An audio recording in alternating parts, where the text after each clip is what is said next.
Après la réforme des régions, la réforme des communes est en marche. Elle s'appelle les communes nouvelles. Le but est tout simplement de fusionner des communes entre elles.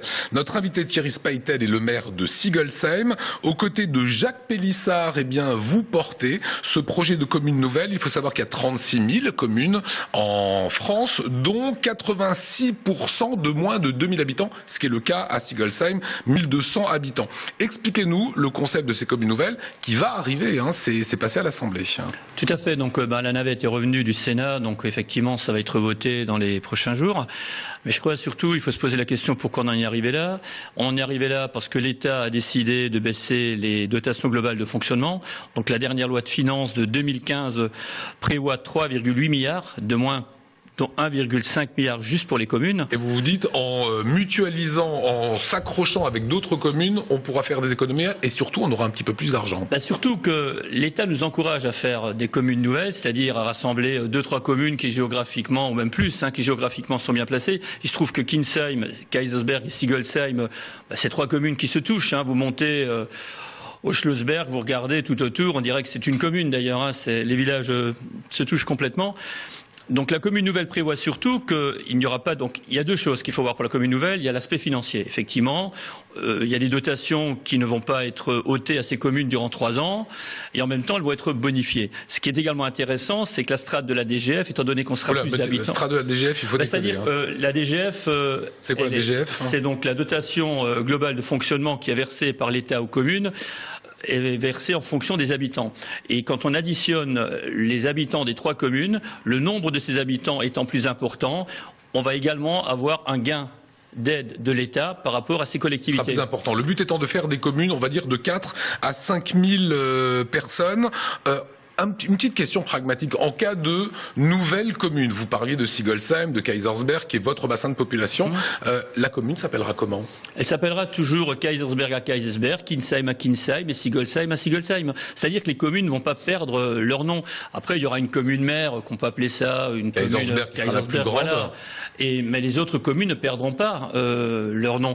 Je prends l'exemple dans le Kaiserstuhl, depuis 24 ans, on est jumelé avec Burkheim. Burkheim a gardé son nom, et c'est la grande commune, c'est Volksburg. Mais ça n'a rien changé, on ne perd pas d'identité, parce que les gens qui sont aujourd'hui, qui ont un peu peur, disent on va perdre l'identité, on va perdre aussi. Non, c'est pas vrai du tout. Je veux dire, la seule chose qu'on fera, au niveau financier, naturellement, nous, on y gagnera. Pour nous, il y a une enveloppe à peu près d'1,4 million d'euros pour les 3 communes, ce qui est quand même pas neutre.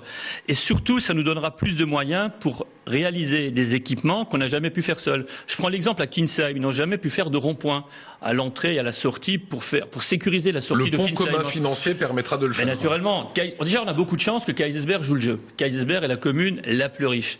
Et grâce à Henri Stoll, le maire de Kaysersberg, qui joue le jeu. Il faut quand même faire un peu d'histoire dans ce dossier. Alors, on n'aura pas assez de temps de faire de l'histoire. Il faut savoir que les courants politiques qui ont travaillé, aussi bien l'UMP que le PS, puisque ce projet de commune nouvelle, c'est Pélissard, mais également Le Branchu et Philippe Richert en 2010, quand il était président, quand il était ministre de la décentralisation, il en faisait partie, je veux dire. Et là, on parle en ce moment de mutualisation des coûts, c'est-à-dire qu'est-ce qui pourrait être, par exemple, mutualisé, sur quoi on gagnerait de l'argent? Je vais vous donner un exemple tout simple. Demain, le personnel sera sous une entité.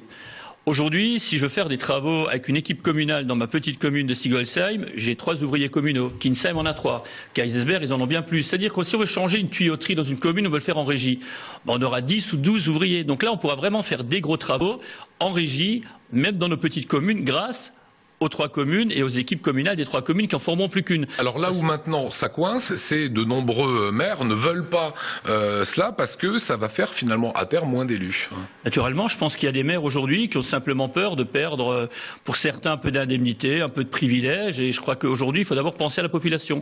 Et moi, ce qui m'habite par rapport à ce projet, c'est vraiment et je crois que l'erreur qu'on a faite pour le Conseil unique, parce que vous en avez parlé tout à l'heure, quand on veut construire une maison, on commence d'abord par la cave. Et pour moi, la commune, c'est la base de notre République. Les fondations. C'est les fondations. Donc, en refondant cette commune qui est aujourd'hui, je dirais, la collectivité préférée des Français, en donnant plus de force à cette commune, on reprend également notre avenir en main, nous, les maires, dans nos communes.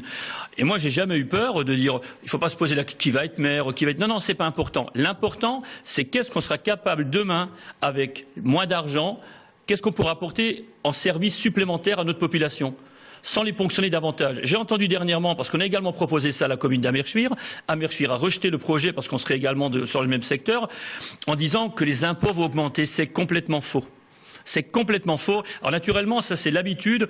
On est obligé de raconter des âneries et même si on les dit fort, on pense qu'elles sont vraies. Non, non. Il faut, sur ce projet-là, le premier intérêt, c'est l'habitant qui va l'avoir. Il aura une commune qui sera mieux structurée, avec plus de services. On maintiendra davantage de services et on pourra faire plus de travaux dans nos communes grâce à l'apport de la richesse des 3 communes réunies. L'union fait la force, c'est ce que vous dites. Thierry Speitel, on y reviendra. Sachez qu'il y a une grande rencontre avec Jacques Pélissard, qui est la cheville ouvrière de ce projet commune nouvelle. C'est demain, ça va se faire demain.